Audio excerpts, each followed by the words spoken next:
When you choose her, you also choose every shadow she carries. This isn't poetry, it's psychology. You're standing in front of a house that looks beautiful from the outside. Perfect paint, manicured lawn, pristine curb appeal. Everything society tells you represents success and stability. The realtor smiles and hands you the keys, assuring you this is exactly what you've been looking for.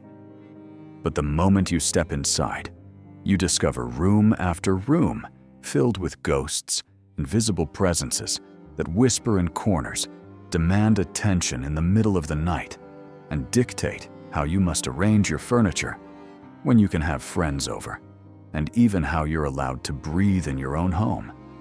These aren't your ghosts. They don't belong to your family line or your personal history. They belong to every man who lived in this house before you, every relationship that ended badly, every promise that was broken within these walls. This is the reality of modern relationships that no one wants to discuss. In the next 50 minutes, you'll understand the precise psychological mechanism that turns her past into your future prison, and you'll get a practical shadow work protocol you can begin applying within the next 24 hours. If you've ever felt like you're competing with invisible men, fighting battles that started long before you arrived on the scene, or slowly losing pieces of yourself while trying to love someone back to wholeness, this isn't coincidence, bad luck, or your imagination. It's psychology operating exactly as Carl Jung predicted it would. If you've ever wondered why your love doesn't seem to heal her fears, why your consistency doesn't build her trust, or why your commitment only seems to amplify her need to test you, you're about to discover that you're not failing as a man. You're succeeding at carrying psychological weight that was never yours to bear. So what's actually going on here? Let's place this phenomenon on Jung's comprehensive map of the human psyche, because once you understand the mechanism, you can never again mistake psychological patterns for personal failure or random relationship drama. Society has fed you a beautiful, sophisticated lie that sounds like wisdom. Don't judge her by her past. That's not who she is anymore. A real man focuses on who she's becoming, not where she's been. This narrative sounds noble, evolved, and progressive. It makes you feel like a good man for believing it, like you're rising above the shallow concerns of lesser men who can't see past surface-level experiences to the pure soul beneath. But Carl Jung understood something that most modern relationship advice completely ignores, something that cuts through the comfortable platitudes straight to the uncomfortable truth. Until you make the unconscious conscious, it will direct your life, and you will call it fate. Her past isn't buried in some psychological graveyard where it rests peacefully, slowly decomposing into irrelevance. It lives and breathes in the present moment through what Jung called complexes, autonomous fragments of the psyche that operate like separate personalities within her mind, each with its own agenda, emotional charge, and behavioral patterns. These complexes don't care about her conscious intentions to be different, her genuine desire to create something healthy with you, or her intellectual understanding that you're not like the men who came before. They operate from the unconscious, which means they're running the show even when she doesn't realize it. Think of it this way, and this is crucial to understand. Every significant relationship creates what Jung termed an animus image, a psychological template of what men are supposed to be, how they're supposed to behave, and what they inevitably do when the mask comes off. If she was abandoned by someone she trusted, her animus carries the expectation of abandonment encoded into its very structure. If she was betrayed by someone who promised faithfulness, her animus scans every interaction for signs of betrayal. If she was manipulated by someone who claimed to love her, her animus assumes that love is just manipulation with better marketing. If she was used by someone who made her feel special, her animus believes that feeling special is just the setup for being discarded. You're not meeting her when you think you're meeting her. You're meeting her collection of animus projections, her internal chorus of masculine voices that tell her what to expect, what to fear, and how to protect herself. The man who broke her heart at 19 still lives in her psyche at 35, whispering that your consistency is just patience before the inevitable betrayal. The man who manipulated her in college still has a seat at the table when she's trying to trust you, reminding her that charm is just manipulation in a nicer package. The man who made her feel worthless after using her still judges every compliment you give, suggesting that you're just saying what you need to say to get what you want. This isn't her fault, and it's not even fully conscious. But it will become your reality if you don't understand what Jung called the shadow, the parts of the psyche that have been rejected, denied, or left unintegrated. As Jung observed with surgical precision, everyone carries a shadow, and the less it is embodied in the individual's conscious life, the blacker and denser it is. Her unintegrated past becomes the shadow that controls your future. And here's what's even more disturbing. There's a biological component operating underneath the psychological layer that most men don't know about, and that makes the whole dynamic even more challenging to navigate. Let me show you the dual mechanism that makes this pattern so destructive and so difficult to overcome with good intentions alone. It operates on two interconnected levels, biological and archetypal. Understanding both is crucial because most men try to solve archetypal problems with biological solutions, or they address the biology while completely ignoring the deeper psychological patterns that drive behavior from the unconscious. First, let's examine the biological component you might have heard about but probably don't fully understand. Oxytocin, often called the bonding hormone, functions like emotional tape in the human nervous system. When you use a piece of tape for the first time, it sticks perfectly, creating a strong, clean bond that's difficult to separate. But each time you peel it off and try to reapply it to a new surface, it loses some of its adhesive power. The residue from previous applications remains, and the tape itself becomes less effective at creating new bonds. With each intimate relationship, especially those involving deep emotional investment and sexual bonding, the biological capacity for pair bonding diminishes. This isn't moral judgment, it's neuroscience. The same oxytocin receptors that create the euphoric feeling of falling in love become less sensitive with repeated activation and deactivation cycles. But here's what most people miss, and this is the crucial 60% that goes deeper than biology. The biological explanation only accounts for about 40% of what's actually happening. The remaining 60% is archetypal, psychological, and far more complex than simple hormone degradation. Jung identified recurring patterns in the human psyche he called archetypes, universal psychological blueprints that organize experience and drive behavior from the unconscious. One of the most destructive archetypes for modern relationships is what I call the wanderer, the part of the psyche that becomes addicted to novelty escape and the dopamine rush of new connection while simultaneously developing an unconscious fear of depth, commitment, and the vulnerable intimacy that comes with truly being known by another person. When someone has activated the wanderer archetype repeatedly, it doesn't just affect their hormones, it becomes their core psychological identity. They don't just struggle with bonding on a biological level, they've become psychologically organized around the pattern of seeking, conquering, and moving on. The wanderer archetype carries specific shadow characteristics, a deep fear of genuine intimacy that masquerades as a love of freedom, an addiction to surface-level intensity that feels more exciting than sustainable love, and an unconscious belief that commitment equals death of the self, rather than evolution of the self. Even when the wanderer consciously wants to settle down, when she genuinely believes she's ready for something real, the archetypal pattern runs deeper than conscious intention and will sabotage what she consciously says she wants. Here's what this looks like in your day-to-day reality. And pay attention, because these patterns are so subtle that most men miss them until it's too late.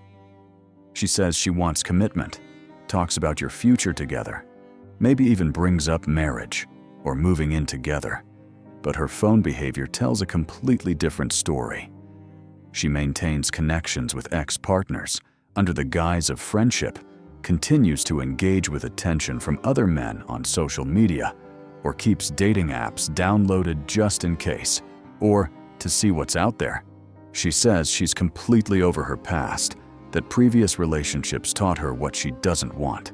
But she mentions her ex in subtle comparisons, brings up stories that highlight his positive qualities, or uses him as a reference point for understanding you. She says she loves you and wants to build something together, but you consistently feel like you're auditioning for a role in a play that was written before you met, trying to prove you're different from men who hurt her, while also somehow measuring up to men who didn't. This is the wanderer archetype, colliding with your desire for authentic partnership. And here's the part that will frustrate you beyond measure. The more you try to love your way through it, the more you demonstrate your commitment and consistency. The more you activate what Jung called the complex, the autonomous part of her psyche that operates independently of her conscious will and actively resists the very thing she says she wants. Complex activation looks like sudden, inexplicable mood shifts where she becomes distant or hostile for no apparent reason, manufacturing drama at moments when everything is going well, or sabotaging progress right when you're building momentum together. But it gets significantly worse, and this is where most men completely lose their bearings. There's something Jung understood that modern psychology often misses or downplays. Psychological trauma doesn't just heal with time, and it doesn't dissolve in the presence of healthy love. Instead, unhealed trauma compounds and projects outward, creating complex psychological patterns that turn every new relationship into an unconscious attempt to resolve old wounds. Every wound she carries from her past becomes a lens through which she interprets your present behavior, and this interpretation happens faster than conscious thought, deeper than rational analysis, and stronger than her genuine desire to see you clearly. Jung discovered that unhealed psychological wounds don't just fade away into memory, they crystallize into what he called complexes, which operate like autonomous personalities within the psyche, each with its own emotional charge, behavioral patterns, and protective strategies. These complexes have their own agendas that often directly contradict her conscious intentions for the relationship. If she carries a betrayal complex from being cheated on, lied to, or emotionally abandoned by previous partners, this complex will scan every interaction for signs of potential betrayal, and it will find evidence even where none exists. Working late becomes suspicious behavior that triggers her betrayal complex. Having female friends becomes a threat that must be monitored and controlled. Wanting privacy or personal space becomes proof that you're hiding something. Receiving texts or calls when you're together becomes evidence of secret communications. You're not building a relationship with her conscious mind, which might be reasonable, loving, and genuinely committed to trust. You're building a relationship with her betrayal complex, which is convinced that every man will eventually reveal his true nature as a betrayer, and that hypervigilance is the only protection against inevitable heartbreak. If she carries an abandonment complex from being left by someone she loved, whether through breakup, divorce, death, or simple emotional withdrawal, this complex will constantly test whether you'll stay when things get difficult. She'll create drama to see if you'll run when she's not easy to love. She'll withdraw emotionally to see if you'll chase or if you'll give up. She'll push your boundaries to see if you'll enforce them and stay, or if you'll use her behavior as an excuse to leave like everyone else did. She'll manufacture crises at moments when you're pulling away naturally for work, friends, or personal time, because her abandonment complex interprets normal relationship rhythms as signs of impending abandonment. Every interaction becomes an unconscious experiment designed to confirm her deepest fear that you'll leave when she needs you most, just like the others did. If she carries a worthlessness complex from being devalued, criticized, or treated as disposable by previous partners, this complex will reject your love before you can withdraw it. She'll find flaws in your affection, reasons why your compliments aren't genuine evidence that your attraction to her is temporary or based on false pretenses. She'll sabotage moments of genuine intimacy because her worthlessness complex can't tolerate the cognitive dissonance of being loved when she believes she's unlovable. She'll create distance when you try to get closer because closeness means you'll eventually see what previous partners saw, that she's not worth staying for. Jung put it perfectly when he observed, "The greatest tragedy of the family is that the child carries the unlived life of the parents."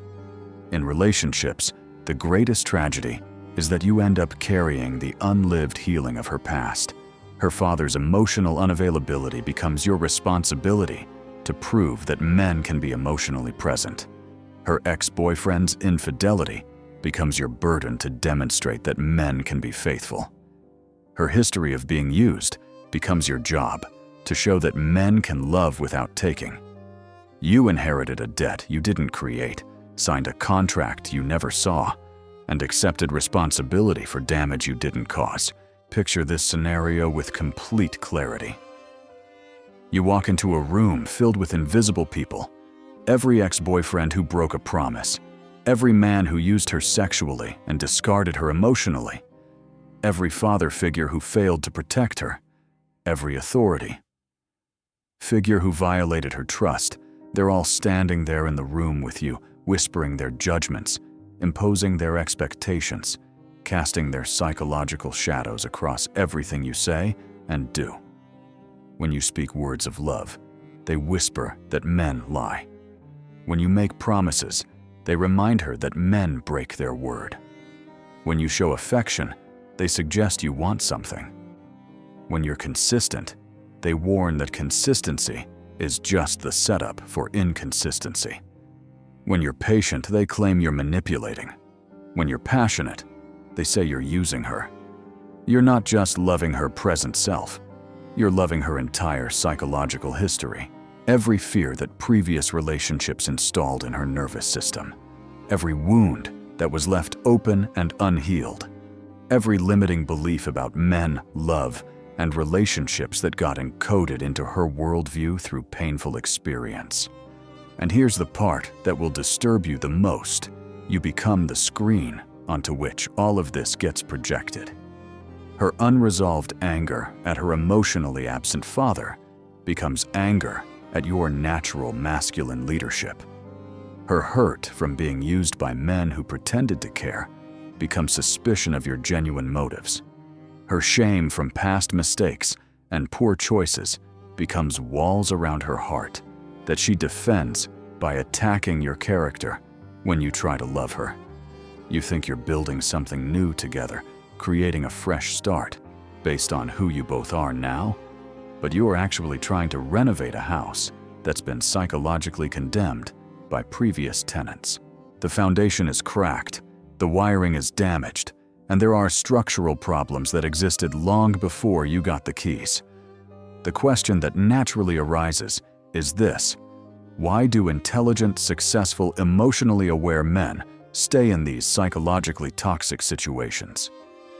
Why do we ignore the red flags that are waving right in front of our faces, dismiss the patterns that repeat month after month, and convince ourselves we can love someone into psychological health? The answer requires us to examine our own shadow material, because the uncomfortable truth is that her unconscious woundedness is often perfectly matched to our unconscious woundedness.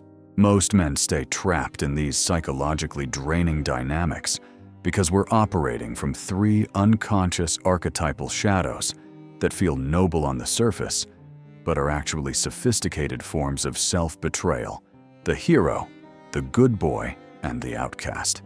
Understanding these shadows is crucial because they're not character flaws. They're archetypal patterns that our culture has programmed into masculine psychology, and they operate so seamlessly that we mistake them for virtue rather than recognizing them as sophisticated forms of self-destruction. The hero archetype. Shadow manifests as what psychologists call the savior complex, but it runs much deeper than simple codependency.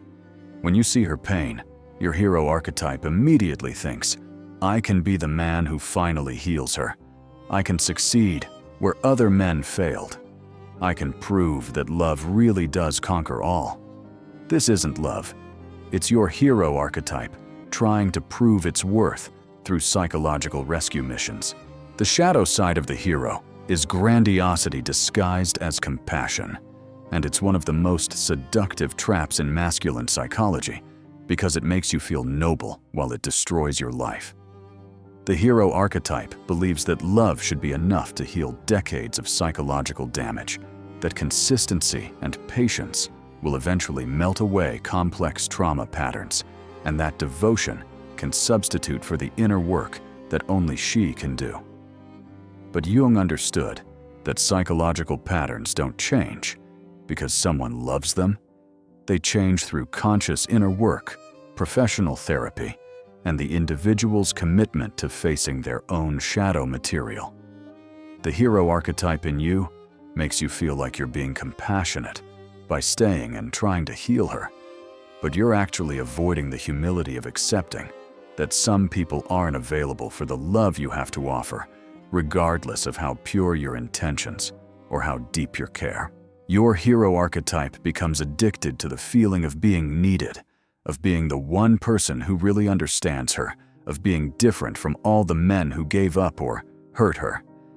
But this addiction to being special keeps you from seeing clearly that being needed and being loved are completely different experiences. She might need you to validate her worth, manage her emotions, or prove that not all men are bad. But needing you doesn't mean she can receive your love, reciprocate your investment, or build something healthy with you. The hero archetype confuses being useful with being valued, and it will keep you in relationships that drain your life force while convincing you that leaving would be selfish, shallow, or cruel. The good boy archetype. Shadow reveals itself as the fear of social judgment and the desperate need for external validation. Society has programmed you to believe that a real man doesn't judge women for their past, that walking away from someone who's struggling makes you shallow, insecure, or emotionally immature. This is your good boy archetype, the part of you that needs society's approval more than your own well-being, that would rather suffer in silence than be seen as anything less than perfectly understanding and endlessly patient. The good boy shadow convinces you that having standards is moral failure, that honoring your need for a woman who can receive love freely is selfish, and that protecting your future by choosing consciously is somehow judgmental or wrong. It whispers that if you were really evolved, you'd be able to love someone exactly as they are without needing them to be available for the relationship you want to build. The good boy archetype makes you apologize for your needs, minimize your desires, and accept treatment you would never accept from anyone else, all while convincing you that this makes you a better man, rather than recognizing it as sophisticated self-betrayal. But Jung understood something crucial, that the good boy archetype doesn't want to face what we don't consciously integrate, becomes our unconscious fate. When you deny your right to choose partners consciously, when you suppress your natural discernment in favor of appearing non-judgmental, you end up choosing unconsciously. And unconscious choices are always driven by shadow material rather than conscious wisdom. The men who seem most tolerant and understanding often end up in the most psychologically toxic relationships because their tolerance is actually avoidance of the difficult work of conscious choice. The outcast archetype. Shadow emerges from the deepest masculine fear that if you have standards, if you choose consciously, if you refuse to accept whatever is offered, you'll end up alone. This is the shadow of the outcast archetype, the terrified boy inside who would rather suffer in connection than risk rejection in solitude. The outcast. Shadow whispers poisonous lies. Maybe this is the best you deserve. Maybe your standards are unrealistic. Maybe you're being too picky, and you'll regret walking away from someone who cared about you. The outcast archetype convinces you to accept crumbs of affection because crumbs feel safer than the possibility of starvation, to settle for potential rather than holding out for reality, and to stay in relationships that slowly erode your self-respect because at least you're not alone. But here's Jung's radical insight that cuts through this fear. What you refuse to face consciously in yourself, you'll be forced to live through others unconsciously. If you don't face your fear of being alone, you'll end up alone anyway, but in the worst possible way. You'll be alone inside a relationship that drains your life force, alone with someone who can't see you clearly, alone while trying to love someone back to psychological health. Here's the part that most men miss entirely, and this is where the real psychological work begins. You're not just dealing with her projections and complexes, you're creating and maintaining them through your own unhealed shadow material. Your unhealed mother wound makes you attracted to women who can't receive love freely. Your fear of abandonment makes you tolerant of behavior that should be deal breakers. Your need to be needed makes you unconsciously select women who require psychological rescue rather than women who can build something healthy with you. You pick women who are emotionally unavailable because unavailable feels familiar. It matches your internal landscape of not feeling worthy of easy reciprocal love. You choose psychological complexity over emotional simplicity because chaos feels like home. It matches the internal drama you learned in your family system. You select fixer-upper relationships because your hero archetype needs a mission more than it needs peace, because being needed feels safer than being chosen for who you are rather than what you can provide. Jung called this phenomenon participation mystique, the unconscious psychological merger where two people's shadows feed off each other in a dance of mutual dysfunction. Her need to be rescued perfectly matches your need to rescue. Her fear of abandonment perfectly triggers your fear of being alone. Her pattern of testing love perfectly activates your pattern of proving worth. Her inability to trust perfectly matches your need to be the exception to every rule. You think you're choosing love, but you're actually choosing the familiar pain that confirms your deepest unconscious beliefs about yourself, relationships, and what you deserve. The cost of this unconscious psychological dance is more devastating than most men realize, and it extends far beyond the relationship itself into every area of your life that matters. The true cost of carrying someone else's psychological shadow isn't just emotional or relational, it's existential. It strikes at the very core of what Jung considered the most important work a human being can do. Individuation, the lifelong process of becoming your authentic self. When you're consumed by managing someone else's psychological material, when your mental and emotional energy is constantly diverted toward healing wounds you didn't create and solving problems that originated before you existed, your own individuation process stops. You stop becoming who you're meant to be because all your resources are going toward managing who she used to be. This creates what I call the hollow king archetype, a man who appears successful, accomplished, and put together from the outside, but has lost connection to his own mission, his own dreams, his own authentic path. You become an actor in someone else's psychological drama instead of the author of your own story.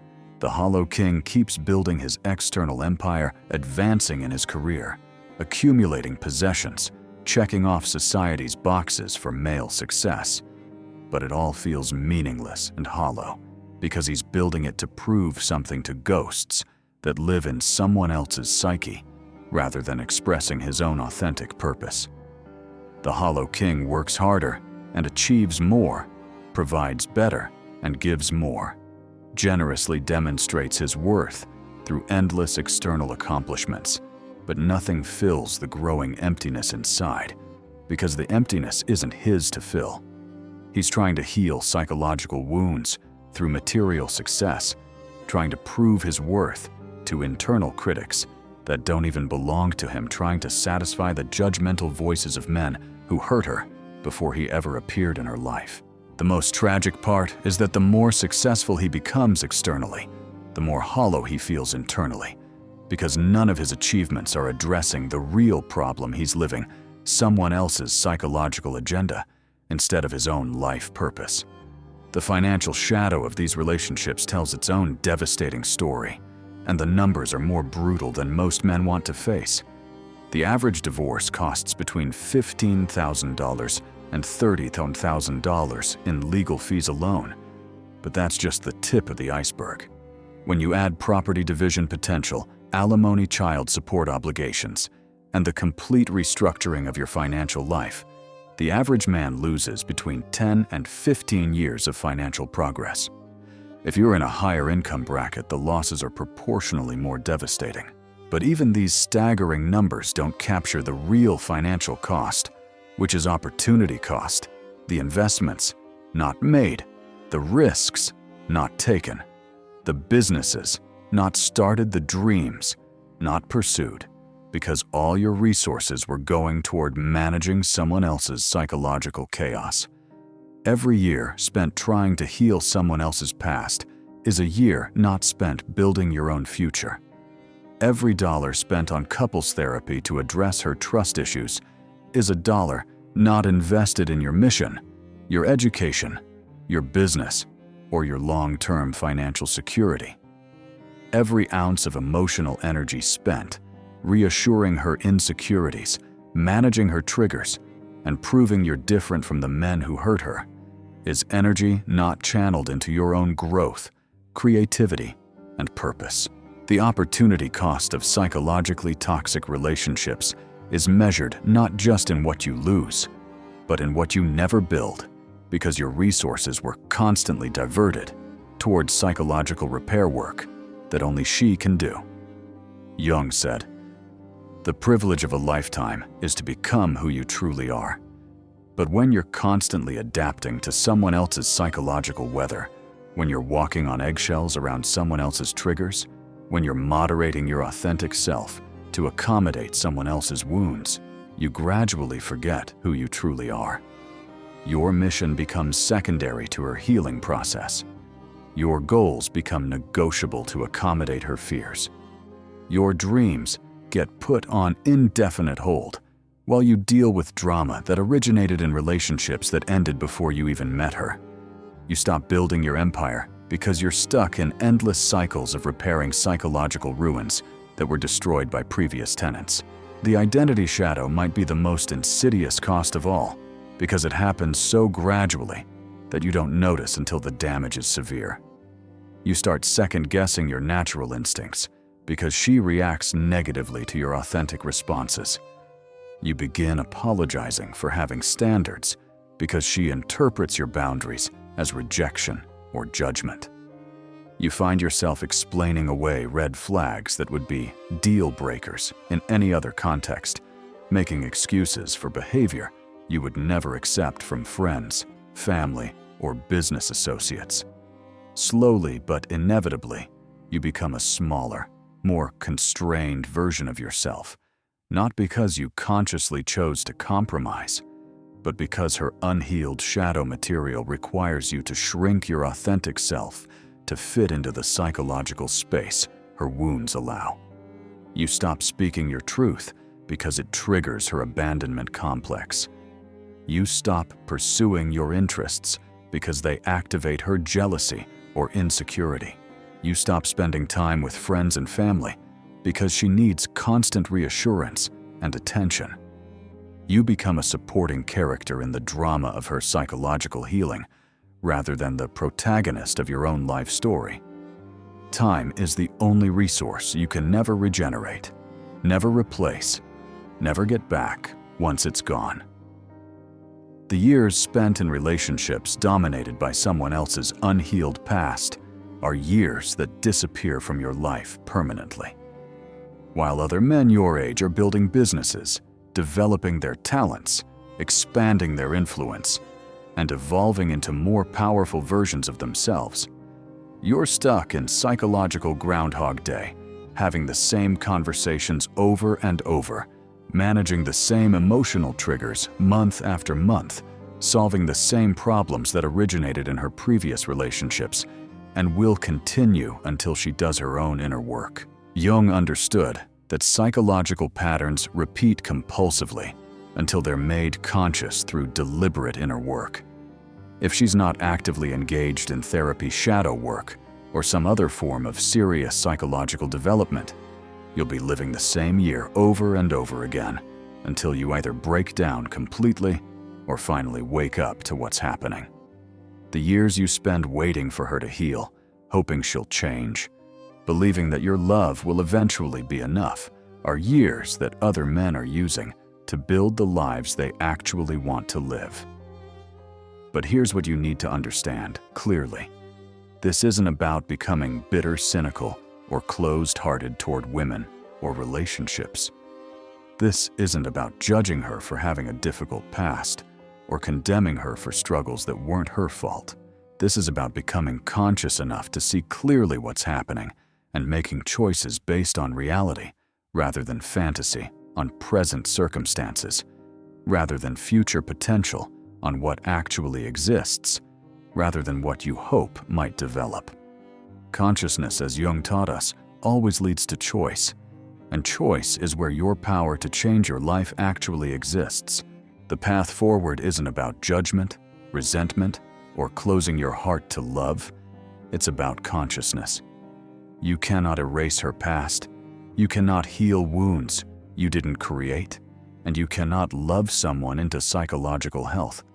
But you can absolutely refuse to let her unintegrated shadow material script your future. The shadow work protocol for men begins with the most challenging step, facing your own psychological material, before you can see clearly what belongs to her and what belongs to you. Before you can evaluate whether she's available for the relationship you want to build, you must become brutally honest about your own unconscious patterns that attract unavailable partners in the first place. Ask yourself these Jung-inspired questions with complete honesty. What childhood wound makes me attracted to women who need psychological rescue? What fear keeps me settling for potential instead of insisting on present reality?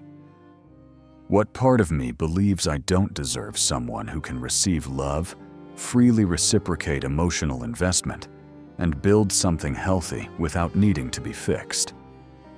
First, what aspect of my own psychology finds chaos more familiar than peace, struggle more comfortable than ease, and proving my worth more satisfying than being valued for who I am?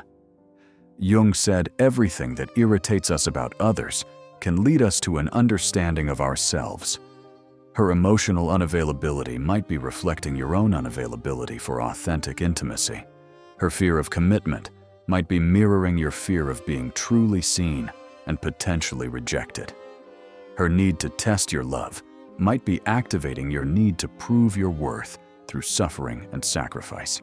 Her inability to trust might be perfectly matched to your inability to trust your own judgment and walk away when someone demonstrates they're not ready for what you're offering. The second step is learning to observe her psychological patterns without absorbing them as your responsibility. Develop the capacity to witness her shadow material without making it your problem to solve. When her abandonment complex creates drama designed to test whether you'll stay, don't get pulled into the drama. Observe it as information about her internal state while maintaining your own emotional center. When her betrayal complex scans for evidence of your potential unfaithfulness, don't overprove your trustworthiness. Note the pattern and recognize that her suspicion has nothing to do with your actual character or behavior. When her worthlessness complex rejects your affection and finds flaws in your love, don't try harder to convince her. Understand that her rejection of your love is about her relationship with herself, not about the quality of what you're offering. This psychological observing isn't cold, uncaring, or emotionally distant. It's conscious. And consciousness is the foundation of genuine love rather than codependent enmeshment. When you can observe someone's psychological patterns without taking them personally, without making them your responsibility to heal, and without losing your own center in the process, you create space for authentic love to exist. But when you absorb someone else's psychological material as your problem to solve, you create codependency disguised as love. The third step involves setting what I call archetypal boundaries, boundaries that address the psychological and energetic level rather than just behavioral symptoms. Traditional boundary advice focuses on surface-level behaviors. Don't do this. Don't say that. Don't treat me this way. But Jungian boundaries address the archetypal level where the real patterns originate. I will not carry your father wound. I will not heal your trust issues with men. I will not prove that I'm different from your ex-boyfriends. I will not sacrifice my mission to manage your emotional triggers. I will not shrink my authentic self to accommodate your psychological limitations. These archetypal boundaries aren't punitive, cruel, or rejecting. They're liberating for both people involved. They free her to do her own inner work, rather than using you as a substitute for professional therapy and personal development. They free you to live your own life, rather than becoming a supporting character in the drama of her psychological healing. They create space for a real relationship to develop between two people who are both taking responsibility for their own psychological material. The fourth step requires choosing your relationships based on present reality rather than future potential. Jung taught that we often fall in love with potential because we're projecting our own unlived life onto another person. We see not who they are now, but who they might become if they healed, grew, and changed in the ways we imagined they could. But authentic love happens between two people who already exist in their current form, not between who you are now and who she might become if everything goes perfectly. Ask yourself this crucial question with complete honesty. If she never changed, never healed, never grew beyond exactly who she is and how she behaves right now, would I be genuinely happy building a life with this person? If the answer is anything other than an enthusiastic yes, you're not in love with her. You're in love with a fantasy that might never manifest. You're in love with your own projection of who she could become, rather than accepting and appreciating who she actually is.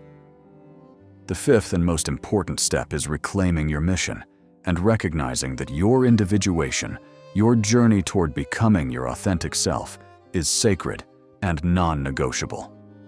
This isn't selfish. It's the foundation that makes you capable of authentic relationship. Your individuation is more important than any single relationship because it's what enables you to show up as your full self rather than a diminished version who's constantly adapting to someone else's psychological limitations. If being with her accelerates your individuation, supports your mission, and enhances your capacity to become who you're meant to be, that's a green flag worth celebrating. If being with her detracts from your growth, distracts you from your purpose, and diminishes your life force by requiring you to manage her psychological wounds, that's your soul telling you something crucial that your mind might not want to accept. This shadow work isn't about becoming hard, closed-hearted, or cynical about love and relationships. It's about becoming conscious enough to love without losing yourself, committed enough to grow without carrying someone else's stagnation, and wise enough to choose partners who enhance your journey toward authenticity rather than hijacking it with psychological drama that predates your existence in their life. Jung's final insight cuts to the heart of what conscious relationship actually looks like. The meeting of two personalities is like the contact of two chemical substances. If there is any reaction, both are transformed. The crucial question is whether that transformation elevates both people toward their highest potential or diminishes both people by keeping them trapped in psychological patterns that prevent growth and authentic intimacy. Your 7-day consciousness protocol begins with journaling about the childhood wounds and family patterns that might be attracting you to partners who aren't available for healthy relationship. Then spend day 2 noticing when you're managing her emotions and triggers versus when you're living your own life and pursuing your own goals. Day 3 involves honestly identifying which of your dreams, goals, and priorities have been put on hold or compromised to accommodate her healing process. Day 4 is about observing her psychological patterns without trying to fix, heal, change, or take responsibility for them. Day 5 requires defining what genuine partnership would look like for your specific life mission and goals. Day 6 involves having an honest conversation about the relationship's direction and her commitment to doing her own inner work. Day 7 is about making a conscious choice based on present reality rather than future potential. Remember that this content explores psychological patterns and archetypal dynamics, but it's not a substitute for professional therapy, especially if you're dealing with relationships that involve emotional, psychological, or physical abuse. If you are in a situation that involves manipulation, threats, or any form of abuse, please seek professional help immediately from qualified therapists or counselors who specialize in these dynamics. Shadow work isn't just something she needs to do, it's work you need to do as well. If you don't face your own psychological material, if you don't integrate your own shadow patterns around relationships, worthiness, and love, you'll continue to be unconsciously attracted to and consumed by someone else's unhealed wounds. The path of individuation requires tremendous courage. Courage to see clearly what's actually happening, rather than what you hope is happening. Courage to choose consciously, rather than settling for what feels familiar. And courage to love authentically, rather than codependently. Not everyone who enters your life is meant to stay permanently. Not every connection is meant to develop into committed partnership. Not every person you have the capacity to help should become your responsibility to heal. Your future self, the man you're becoming through conscious choice and deliberate growth, is counting on the decisions you make right now. Choose consciousness over comfort. Choose personal growth over guilt and social approval. Choose relationships that honor both who you are now and who you're becoming through your individuation process. Because in the end, the greatest gift you can offer to any relationship is a man who knows his own worth, owns his own shadow material, and walks his own authentic path rather than getting lost in someone else's psychological drama. When you become that man, you'll naturally attract partners who can meet you at that level of consciousness and health, and you'll finally experience what Jung called the transcendent function, the magical alchemy that happens when two individuated people create something together that's greater than what either could create alone. Like this video, if it helped you see something important that you needed to see.